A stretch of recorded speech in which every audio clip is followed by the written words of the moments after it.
ఎన్టీఆర్ జిల్లా తిరువూరులో వైసీపీ కూటమి వర్గాల మధ్య సవాల్ ప్రతి సవాళ్లతో ఉద్రిక్త వాతావరణం నెలకొంది. గత ప్రభుత్వ హయాంలో ఇసుక గ్రావెల్ అక్రమ తరలింపులపై ఎమ్మెల్యే కొలిక శ్రీనివాస్ బహిరంగ చర్చకు రావాలని సవాల్ విసిరారు. ఈ సవాల్ను స్వీకరించినటువంటి వైసీపీ నేతలు బహిరంగంగా చర్చించేందుకు బోస్బొమ్మ సెంటర్కు బయలుదేరేందుకు సిద్ధమయ్యారు. వైసీపీ నాయకుల్ని పోలీసులు అడ్డుకుని పోలీస్ స్టేషన్కు తరలించారు. పోలీస్ స్టేషన్కు తరలించిన వారిలో మున్సిపల్ చైర్మన్, కౌన్సిలర్లు, ఇతర పార్టీల నాయకులు ఉన్నారు. ఎమ్మెల్యే కొలికపూడి శ్రీనివాస్ మాత్రం అనుకున్న సమయానికే బోస్బొమ్మ సెంటర్ వద్దకు చేరుకున్నాడు. ప్రస్తుతం తిరువూరులో ఉద్రిక్త వాతావరణం నెలకొని ఉంది. ఆయనకి ఛాలెంజ్ చేస్తాను, ఆయన పర్మిషన్ ఇచ్చారు. మరి ఛాలెంజ్ స్వీకరించి మేము వెళ్ళాలి కదా అక్కడికి.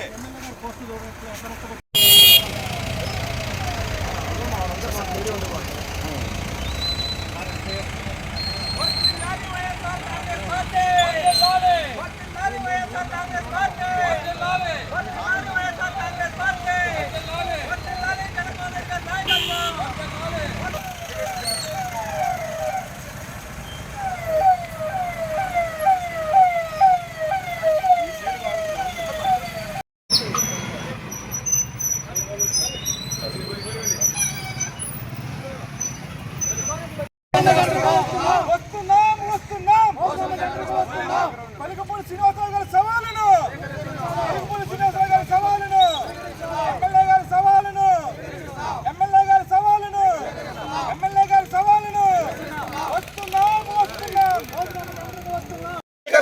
సవాలును మేము సవాలును మేము సవాలును మేము సవాలును మేము ఎమ్మెల్యే గారి వ్యాఖ్యలకు ఎమ్మెల్యే గారి వ్యాఖ్యలకు ఎమ్మెల్యే గారి వ్యాఖ్యలకు ఎమ్మెల్యే గారి వ్యాఖ్యలకు ఖండిస్తున్నాం ఖండిస్తున్నాం ఖండిస్తున్నాం ఖండిస్తున్నాం.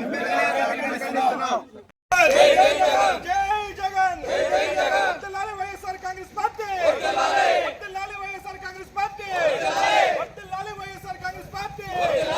జై జగన్, జై జగన్, జై జగన్, జై జగన్, వర్ధిల్లాలి వైఎస్ఆర్ కాంగ్రెస్ పార్టీ, వర్ధిల్లాలి. నేను కొలికపూడి శ్రీనివాసరావు గారు ఎమ్మెల్యే గారు వారు సవాల్ చేసిన దాని ప్రకారంగా వైఎస్ఆర్ పార్టీ కార్యకర్తలు అందరూ కూడా ఇప్పుడు దానికి సిద్ధంగా ఉన్నాం. కానీ బోస్బొమ్మ సెంటర్కి మమ్మల్ని రానివ్వకుండా పోలీసుతో నిర్బంధించి ఆఫ్ చేయడం జరిగింది. మరి మీరు ఏ విధమైనటువంటి ఆరోపణలు మా మీద చేసినా దానికి సమాధానం చెప్పడానికి మేము సిద్ధంగా ఉన్నాం. దానికి మీరు అవరోధం కల్పించడం అనేది ఇది మంచి పద్ధతి కాదు. మాలో ఏ రకమైనటువంటి మట్టి దొంగతనంగా తోలటం కానీ, కాల్మనీ వాళ్ళు కానీ, మరి ఏ రకమైన అవినీతి పనులు దీనిలో లేరు. మరి అది రుజువు చేసుకోవడానికి మేము ఇవాళ బయలుదేరాం మీరు చేసిన ఛాలెంజ్కి. మరి దానికి మీ అధికార పార్టీ జులువును ఉపయోగించి మమ్మల్ని ఆఫ్ చేయటం అనేది ఇది ఎంతమటుకు సబబు కాదని నేను హెచ్చరిస్తున్నాను.